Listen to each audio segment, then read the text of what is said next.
আসসালামু আলাইকুম প্রিয় শিক্ষার্থীরা। এস.এম. মডেল সরকারি উচ্চ বিদ্যালয় অনলাইন ক্লাসে সকলকে স্বাগত জানাচ্ছি। প্রিয় শিক্ষার্থীরা, আজ আমি দশম শ্রেণীর মানবিক শাখার পৌরনীতি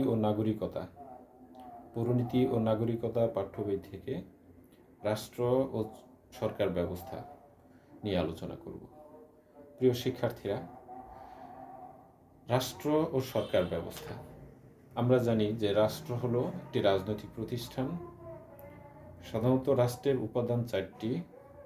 আমরা জানি যে চারটি রাষ্ট্রের উপাদান: নির্দিষ্ট ভূখণ্ড, জনসমষ্টি, সরকার ও সার্বভৌমত্ব।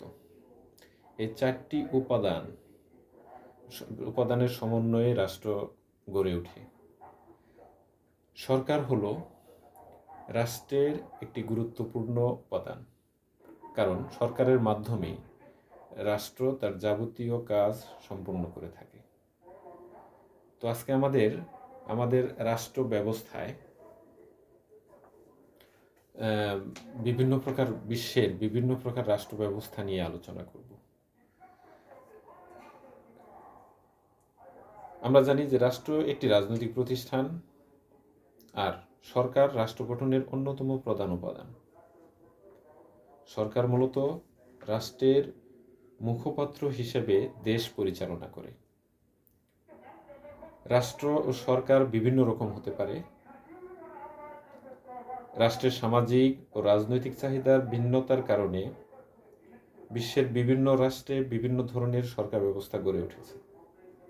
এই অধ্যায়ে আমরা বিভিন্ন ধরনের রাষ্ট্র ও সরকার ব্যবস্থা সম্পর্কে জানব। বোর্ডে লক্ষ্য করি,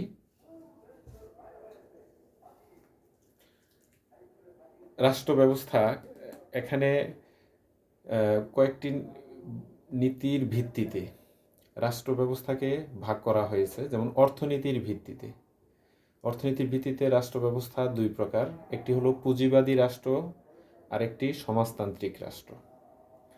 আবার ক্ষমতার উৎসের ভিত্তিতে রাষ্ট্রকে দুই ভাগে ভাগ করা হয়েছে: গণতান্ত্রিক রাষ্ট্র, একনায়কতান্ত্রিক রাষ্ট্র। ক্ষমতা বন্টনের নীতির ভিত্তিতে রাষ্ট্রকে দুই ভাগে ভাগ করা হয়েছে: এককেন্দ্রিক, যুক্তরাষ্ট্রীয়।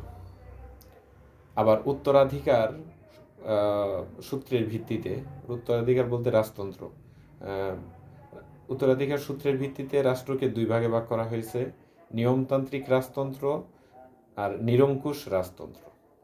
উদ্দেশ্যের ভিত্তিতে রাষ্ট্রকে এক ভাগেই ভাগ করা হয়েছে, সেটা হলো কল্যাণমূলক রাষ্ট্র। শিক্ষার্থীরা, আমরা এই রাষ্ট্র ব্যবস্থার যে বিভিন্ন শ্রেণীবিভাগ, বিভিন্ন নীতির ভিত্তিতে যে ভাগ করা হয়েছে, এই শ্রেণীবিভাগ সম্পর্কে আজকে আলোচনা করব।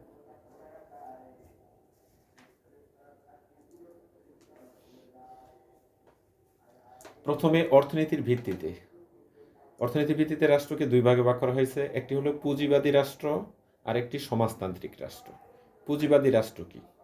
পুঁজিবাদী রাষ্ট্র বলতে সেই রাষ্ট্রকে বোঝায় যেখানে সম্পত্তির উপর নাগরিকদের ব্যক্তিগত মালিকানা স্বীকার করা হয়। এই পুঁজিবাদী রাষ্ট্রে নাগরিকের ব্যক্তিগত সম্পত্তির মালিকানা স্বীকার করা হয়। এর সরকার ব্যবস্থায় উৎপাদনের উপাদান কোনগুলি? ভূমি, শ্রম, মূলধন ও ব্যবস্থাপনা। এই চারটি উৎপাদনের উপাদানসমূহের ব্যক্তিগত মালিকানা থাকে এই পুঁজিবাদী রাষ্ট্রে। এর উপর সরকারকে কোনো নিয়ন্ত্রণ থাকে না। পুঁজিবাদী রাষ্ট্রে সরকার জনগণের উপর সরকারের তেমন কোনো নিয়ন্ত্রণে থাকে না। অবাধ প্রতিযোগিতার মাধ্যমে উৎপাদন ও সরকার ব্যবস্থা পরিচালিত হয়। এ ধরনের রাষ্ট্র নাগরিকগণ সম্পদের মালিকানা ও ভোগের ক্ষেত্রে স্বাধীন। বর্তমান বিশ্বের অধিকাংশ রাষ্ট্রই এই পুঁজিবাদী রাষ্ট্র ব্যবস্থা বিদ্যমান। এরপরে হলো সমাজতান্ত্রিক রাষ্ট্র। এই পুঁজিবাদী রাষ্ট্রের ঠিক বিপরীত সমাজতান্ত্রিক রাষ্ট্র। সমাজতান্ত্রিক রাষ্ট্র বলতে সেই ধরনের রাষ্ট্রকে বোঝায় যা ব্যক্তি মালিকানা স্বীকার করে না। পুঁজিবাদী রাষ্ট্রে ব্যক্তি মালিকানা স্বীকার করে, কিন্তু সমাজতান্ত্রিক রাষ্ট্রে ব্যক্তি মালিকানা স্বীকার করে না। এতে উৎপাদনের উপকরণ সমূহ রাষ্ট্রীয় মালিকানায় থাকে। এই সমাজতান্ত্রিক রাষ্ট্রে উৎপাদনের যে উপকরণসমূহ আছে এগুলি রাষ্ট্রের মালিকানায় থাকবে পুরোপুরি। রাষ্ট্রীয় নিয়ন্ত্রণে উৎপাদন ও বণ্টনের ব্যবস্থা পরিলক্ষিত হয়। এটি পুঁজিবাদী রাষ্ট্রের বিপরীত। সমাজতন্ত্রে ব্যক্তি স্বাতন্ত্র্যকে স্বীকার করা হয় না। এ ধরনের রাষ্ট্রে একটি মাত্র দল থাকে। গণমাধ্যম রাষ্ট্রীয় নিয়ন্ত্রণে থাকে। বিরোধী মত প্রচারের সুযোগ থাকে না। যেমন চীন এবং কিউবা সমাজতান্ত্রিক রাষ্ট্র।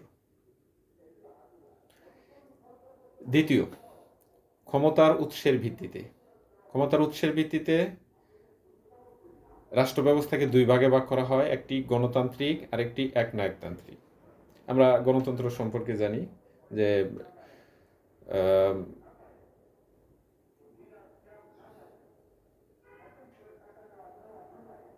গণতন্ত্র হলো জনগণের শাসন। যে শাসন ব্যবস্থা রাষ্ট্রের শাসন ক্ষমতা রাষ্ট্রীয় সকল সদস্য তথা জনগণের হাতে ন্যস্ত থাকে তাকে গণতান্ত্রিক রাষ্ট্র বলে। এটি এমন একটি শাসন ব্যবস্থা যেখানে শাসন কার্যে জনগণের সকলের অংশগ্রহণ করার সুযোগ থাকে এবং সকলে মিলে সরকার গঠন করে। এটি জনগণের অংশগ্রহণে, জনগণের দ্বারা এবং জনগণের কল্যাণার্থে পরিচালিত একটি শাসন ব্যবস্থা। গণতান্ত্রিক রাষ্ট্রে জনগণের মত প্রকাশ ও সরকারের সমালোচনা করার সুযোগ থাকে। এতে নিয়মতান্ত্রিক পন্থায় অর্থাৎ নির্বাচনের মাধ্যমে সরকার পরিবর্তিত হয়। একাধিক রাজনৈতিক দল থাকে, সকলের স্বার্থ রক্ষার সুযোগ থাকে এবং নাগরিকের অধিকার ও আইনের শাসনের স্বীকৃতি দেওয়া হয়।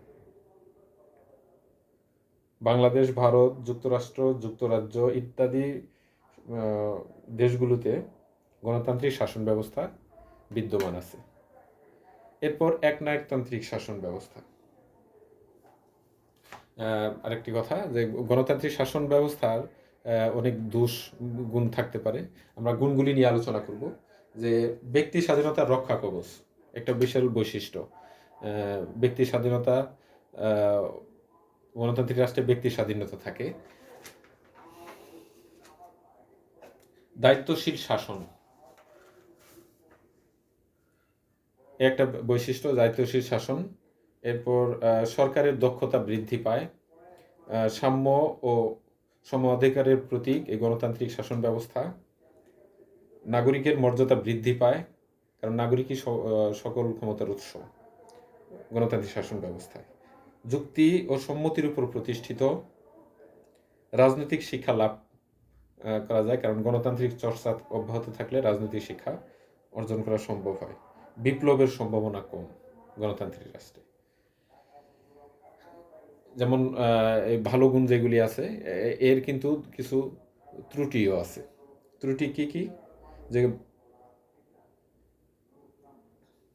গুণ বা দক্ষতার চেয়ে সংখ্যাগরিষ্ঠ যারা সংখ্যাগরিষ্ঠ আসন পায় বা সংখ্যাগরিষ্ঠ যারা, তারাই সরকার গঠন করে। তাহলে গুণ বা দক্ষতার চেয়ে সংখ্যাগরিষ্ঠের এখানে মতটা প্রবল হয়, প্রতিষ্ঠিত হয়। দলীয় শাসন ব্যবস্থা, এটা একটি গণতান্ত্রিক ব্যবস্থাটা হলো একটা দলীয় শাসন ব্যবস্থা।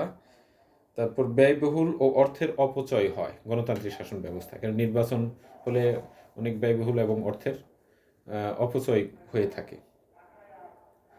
তারপর গণতান্ত্রিক শাসন ব্যবস্থায় ঘন ঘন নীতির পরিবর্তন হয়। এরপর আমরা চলে যাই একনায়কতান্ত্রিক শাসন ব্যবস্থা। একনায়কতান্ত্রিক শাসন ব্যবস্থাটা হলো গণতন্ত্রের ঠিক বিপরীত শাসন ব্যবস্থা। যে একনায়কতন্ত্র এক ধরনের স্বেচ্ছাচারী শাসন ব্যবস্থা। এতে রাষ্ট্রের শাসন ক্ষমতা জনগণের হাতে ন্যস্ত না থেকে একজন স্বেচ্ছাচারী শাসক দল বা শ্রেণীর হাতে ন্যস্ত থাকে। আর যার হাতে ন্যস্ত থাকে তাকেই বলা হয় একনায়ক বা ডিটেক্টর। একনায়কতান্ত্রিক শাসনকে সহায়তা করার জন্য মন্ত্রী বা উপদেষ্টা পরিষদ থাকে, কিন্তু তারা শাসকের আদেশ ও নির্দেশ মেনে চলে।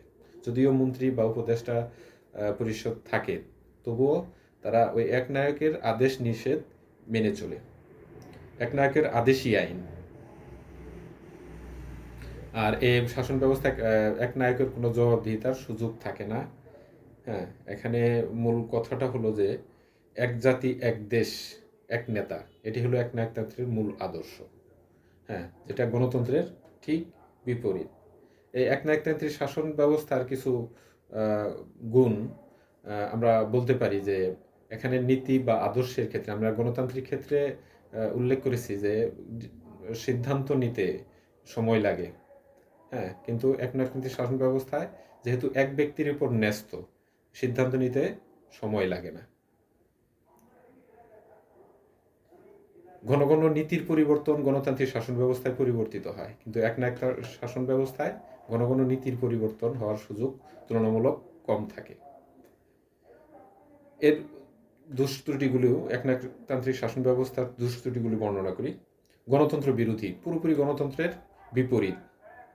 স্বৈরাচারী শাসন, একনায়কতান্ত্রিক শাসন ব্যবস্থাটা এক ধরনের স্বৈরাচারী শাসন। নেতৃত্ব রাজনৈতিক চেতনার সৃষ্টির অন্তরায়, রাজনৈতিক চেতনা বা নেতৃত্ব সৃষ্টি হতে পারে না একনায়কতান্ত্রিক শাসন ব্যবস্থায়।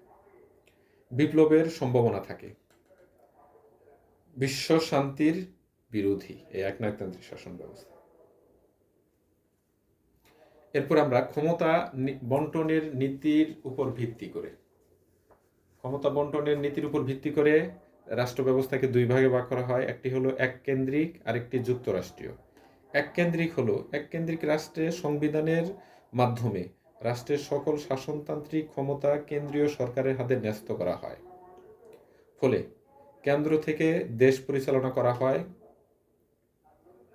তবে প্রয়োজন বোধে কেন্দ্রীয় সরকার সে ক্ষমতা ফিরিয়ে নিতে পারে। এ ধরনের সরকার ব্যবস্থায় প্রাদেশিক বা আঞ্চলিক সরকারগুলোর কেন্দ্রের নিয়ন্ত্রণ থেকে কেন্দ্রের এজেন্ট হিসেবে কাজ করে। বাংলাদেশ, যুক্তরাজ্য প্রভৃতি এককেন্দ্রিক শাসন ব্যবস্থার উদাহরণ।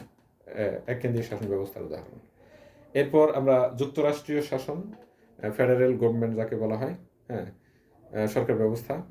এটা হলো যে শাসন রাষ্ট্র ব্যবস্থায় একাধিক অঞ্চল বা প্রদেশ নিয়ে একটি রাষ্ট্র গঠন করে তাকে যুক্তরাষ্ট্র বলে।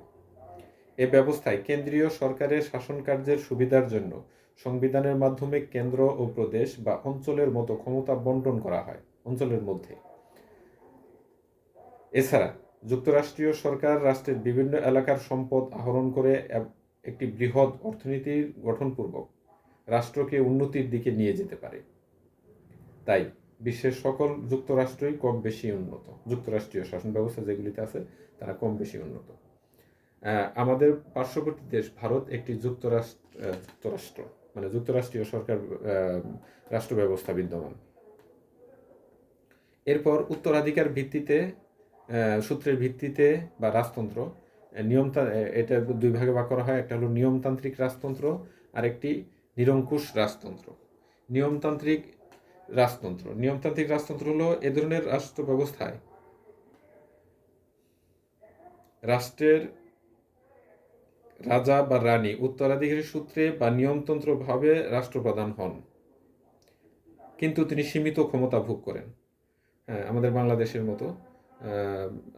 মতো নয়, মানে বাংলাদেশের রাষ্ট্রপতির যে ক্ষমতা ঠিক তেমনি, মানে আলংকারিক প্রধান, হ্যাঁ, বা আবার গুরুত্বপূর্ণ ডিসিশনও নিতে পারেন সেটা রাষ্ট্রীয় প্রয়োজনে। তাছাড়া তার রাষ্ট্র পরিচালনার জন্য, মানে সরকার পরিচালনার জন্য যাবতীয় কাজ জনগণ কর্তৃক নির্বাচিত প্রতিনিধিরাই করে থাকে। যেমন ব্রিটেন একটি নিয়মতান্ত্রিক রাজতন্ত্র, জাপান একটি নিয়মতান্ত্রিক রাজতন্ত্র। এরপর নিরঙ্কুশ রাজতন্ত্র, যেখানে জনগণের ভোটের দাম নেই, মানে জনগণ ভোটের মাধ্যমে তাদের সরকার নির্বাচন করে না, রাজার ছেলে রাজা হবে এবং দেশ পরিচালনা করবে। এটা হলো নিরঙ্কুশ রাজতন্ত্র। এ ধরনের রাষ্ট্রে রাজা বা রানী রাষ্ট্রের সর্বোচ্চ ক্ষমতার অধিকারী। এতে শাসন ব্যবস্থায় জনগণের অংশগ্রহণের সুযোগ নেই। বর্তমান বিশ্বে এ ধরনের সরকারের সংখ্যা নগণ্য। সৌদি আরবে নিরঙ্কুশ রাজতন্ত্র বিদ্যমান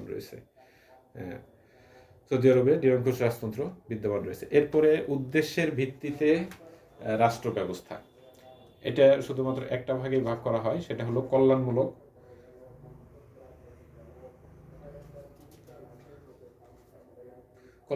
রাষ্ট্র। মানে একটা উদ্দেশ্য নিয়ে যে জনগণের কল্যাণ করবে বা জনগণের জীবনমানের উন্নতি করবে, এই লক্ষ্য নিয়েই রাষ্ট্র গঠিত হয়। বর্তমান বিশ্বের অধিকাংশ রাষ্ট্র ব্যবস্থাই এই কল্যাণমূলক রাষ্ট্র হিসাবে বিবেচিত। প্রিয় শিক্ষার্থীরা, আজ এ পর্যন্তই। পরবর্তী কোনো ক্লাসে অন্য একটি বিষয় নিয়ে আলোচনা করব। ধন্যবাদ সবাইকে।